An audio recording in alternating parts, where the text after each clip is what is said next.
주택시장에서 거래 절벽 현상이 지속되는 가운데 올 상반기 주택매매 총액이 3년 만에 100조 원을 밑돌았습니다. 부동산 플랫폼 직방에 따르면 올 상반기 전국 주택 매매 총금액은 84조 9천억 원으로 집계됐습니다. 반기 기준으로 100조 원 이하로 줄어든 건 2019년 이후 처음인데요. 특히 아파트 총 매매 금액은 48조 3천억 원으로 2012년 하반기 이후 가장 낮았습니다. 금리 인상도 있지만 집값이 현재 고점이라는 인식이 영향을 준 것으로 분석됩니다. 자, 부동산 얘기부터 좀 해볼까요? 네. 서초, 최후의 보루 서초도 꺾이기 시작했다. 이런 보도들이 나오는데 맞는 겁니까? 네, 뭐 마지막 보루, 최후의 보루 예. 여러 가지 표현이 있었었죠. 이제 그동안에 서울 집값 같은 경우에는 전반적으로 추세 하락을 나왔었는데 예.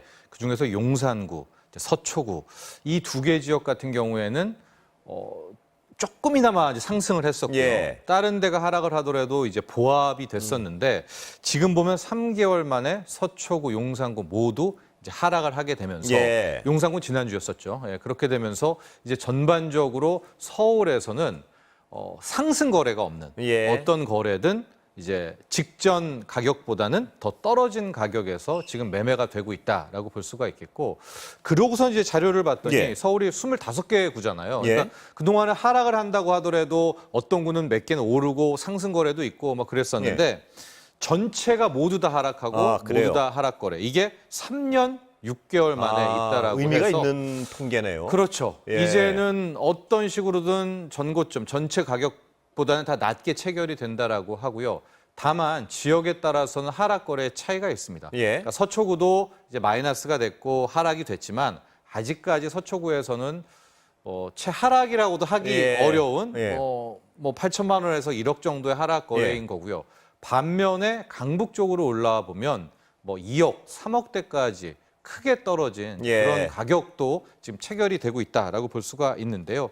노도강이라고 하죠. 예. 예, 노원구 또 예. 동구, 강북구 같은 경우에 30평형대 뭐 아주 통칭하겠습니다. 예. 전용 80대 예. 30평형대가 11억, 예. 12억까지도 거래가 됐었거든요. 예. 이 지역에서는. 예. 근데 최근에 아마 급매물들이 소화되는 과정에서 보니까 다 10억 밑으로.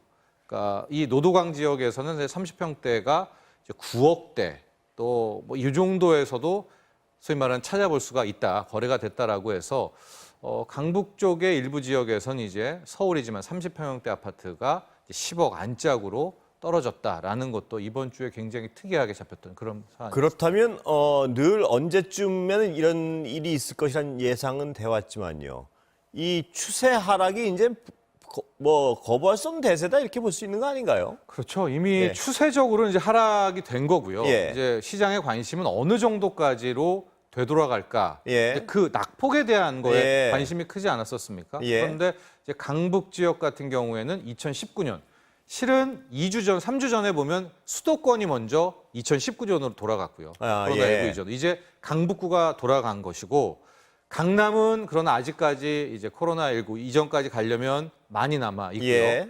이제 결과적으로 여기서 그 다음 레벨은 어디냐? 이제 2017년, 16년 예. 레벨인데 이제 그 낙폭은 상당히 크죠. 예. 그렇기 때문에 현재까지는 수도권과 이제 서울, 강북의 일부 지역은 지난 2019년 때 가격으로 속속 회귀하고 있다. 이렇게 부동산이 보시면 될것 폭등하기 같습니다. 시작한 것이 2016년, 17년 그때부터죠? 그렇습니다. 예. 그러니까 아직 그때까지 수준으로 가려면 좀 많이 남았는데 19년까지를 기준으로 하면 일부 지역에서는 이제 이미 그쪽으로 갔다. 특히 수도권 같은 경우에 이제 급매물들이 그쪽 가격들이 체결되고 있는데 수도권 얘기 뭐 조금 이따도 예. 하겠지만은 수도권은 올해와 내년에 입주 물량이 상당히 많습니다. 예. 그래서 서울은 반면에 아직까지 입주 물량이 굉장히 적기 때문에 오히려 버틸 능력이 있거든요. 반면에 훨씬 더 낙폭으로 따진다면 수도권 쪽에서 예. 더 크게 하락하는 것들이 나오고 있고요.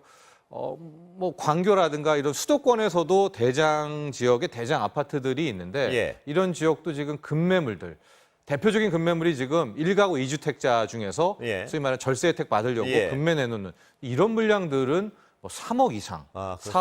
4억대까지 낮춰서 지금 거래들이 체결되고 있는 것들이 예. 있습니다. 그러니까 이걸 놓고 아파트나 부동산 쪽 해당 지역에서는 이거는 급매기 때문에 이게 어떻게 전체를 이제 반영하느냐 예. 이렇게도 이제 반박을 하고 있고요. 반면에 실질적으로 그런 거래도 이루어지고 있고 이런 모습입니다. 근데 급매나 초급매, 뭐 극급매라고 극급매, 하나요? 예, 예. 예, 급매나 극급매 아니면 거래가 안 이루어진다고 하면 네. 그것이 평균가다 이렇게 볼 수도 있는 거 아닌가요? 어떻습니까? 그렇죠. 그러니까 이제 예. 여기서 마지막 변수는 금리가 어디까지 예. 오르느냐겠죠. 그러니까 금매가 하나의 대표성을 가진 가격이 되려면 이제 더 많은 물량이 금매로 나와 있고 반면에 매수는 더 안 붙고 이렇게 되면서 가격이 떨어지게 되는 예. 거거든요.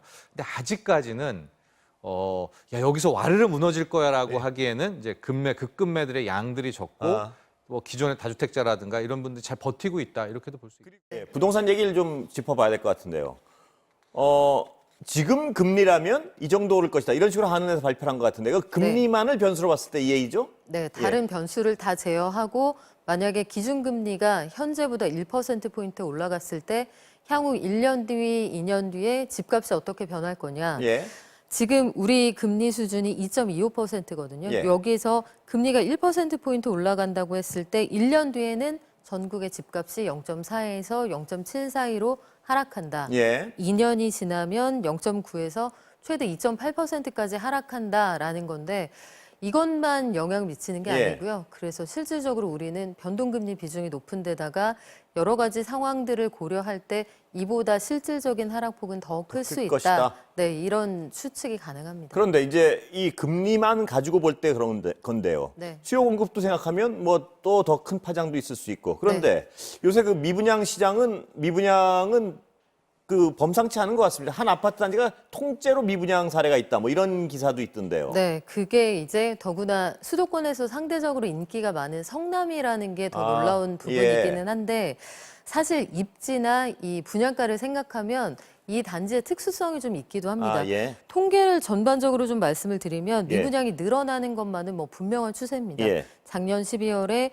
18,000건이었는데 전국 평균을 보면 전국을 다 통합해서 보면 올해 6월에는 이게 28,000건이 되거든요. 예. 그러니까 10,000건 이상 지금 늘어나 있어서 증가율로 보면 거의 60% 정도 되는데 말씀하신 그 아파트 사례는 그 주상복합 형태로 돼 있거든요. 예. 그리고 5월에 분양을 했을 당시에 평당 분양가가 3천만 원 정도. 예. 네, 그 정도였는데 입지나 인프라에 비해서는 지나치게 비싸다는 평가가 그때도 있었습니다. 예. 그래서 5월 청약 때 당첨이 됐던 사람 전원이 계약을 포기해요. 아. 그리고 이번에 다시 한번 그래서 그 무순위 청약에 들어갔는데 74가구 중에서 27명만 정말로 내가 들어가겠다 의사를 밝혔고 예. 여전히 미분양 상태로 남아 있다는 건데 뭐 단독동에 그리고 여러 가지 인프라를 고려해야겠습니다만 시장에서 가격에 대한 재평가가 이루어지고 있다. 이 부분은 냉정하게 보셔야겠습니다. 이런 사례가 추세적으로 늘어날 것 같다. 뭐 이게 기다리는 사람들의 입장 아닌가요? 그런데 이게 이제 8년 사람, 사려는 사람 사이에 입장차가 있기도 하고 동네별로 사실 굉장히 다르거든요. 예. 이른바 옥석 가리기가 아주 치열하게 나타나고 있는 상황인데 예. 기본적으로 자금을 조달할 수 있는 여건이 여의치가 않습니다. 금리가 워낙 비싸기도 하고요. 금리가 비쌈에도 불구하고 나는 실수요자라서 들어가겠다 이런 분들도 생애 최초라고 해도 충분하게 소득이 있어야 예. 이 DSR 규정을 넘어서서 80%까지 대출이 가능하거든요. 근데 이런 난관이 또 있기도 하고 실수요자들이 없는 건 아닙니다만 가격이 추세적으로 하락할 것 같다는 전망이 계속 나오다 그렇습니다. 보니 네. 망설이게 되는 거죠. 그래서 수요자 입장에서는 그 서두를 이유가 하나도 없는 상황이 예. 되어 있는 거고 팔려는 사람들 입장에서도 이제 본전 생각도 날 테고요. 예. 분양하는 사람들은 또 다주택자 입장에서는 여러 가지로 가지고 있어도 부담을 줄여주는 조치들이 나와 있기 때문에 당분간 하반기까지 주택시장은 뭐 이런 상태로 거래 절벽이 유지될 것 같습니다. 시간은 다 됐는데 다른 변수를 다 차치하고라도요. 지금 아파트 가격이 고평가돼 있다. 이거는 어떤 컨센서스가 있는 거 아닌가요? 고평가 너무 비싸다. 이게 네. 체감적으로 그렇게들 말씀을 하시고 해서 우리가 연소득을 가지고 집 사는데 얼마나 걸리느냐. 이게 이걸 계산해보는 산식이 있긴 한데 PIR이라고 예. 하거든요. 그러니까 월급 하나도 안 쓰고 몇 년 모으면 네, 살 수 그렇죠. 있느냐 늘, 이런 방식으로 예. 계산하는데 이 시기가 점점 뒤로 밀리고 있는 건 통계로 잡힙니다. 그렇다면 그게 기존에보다도 몇 년 더 늘어났다. 이건 그만큼 더 고평가됐다. 이렇게 볼 수 있다는 얘기죠, 이걸로? 네, 그런 측면이 있죠. 예, 여기 출연하셨던 전문가 중에 한 분은 요새 굉장히 각광받는 분인데요. 그분은 어떤 연착륙이란 건 있을 수 없다, 자산 가격에. 30~40% 꺼질 수 있으니까 조심해라, 이런 말씀까지 하십니다. 그러니까 지금 수요자 입장에서는 쉽게 들어갈 수 있는 상황은 아닌 것 같습니다. 여러 네, 가지. 30~40% 폭락은 좀 무서운 얘기라 예. 저는 뭐 거기에 동의하기는 어렵습니다만 어쨌든 지금 조정을 상당히 강하게 받고 있는 건 분명해 보입니다.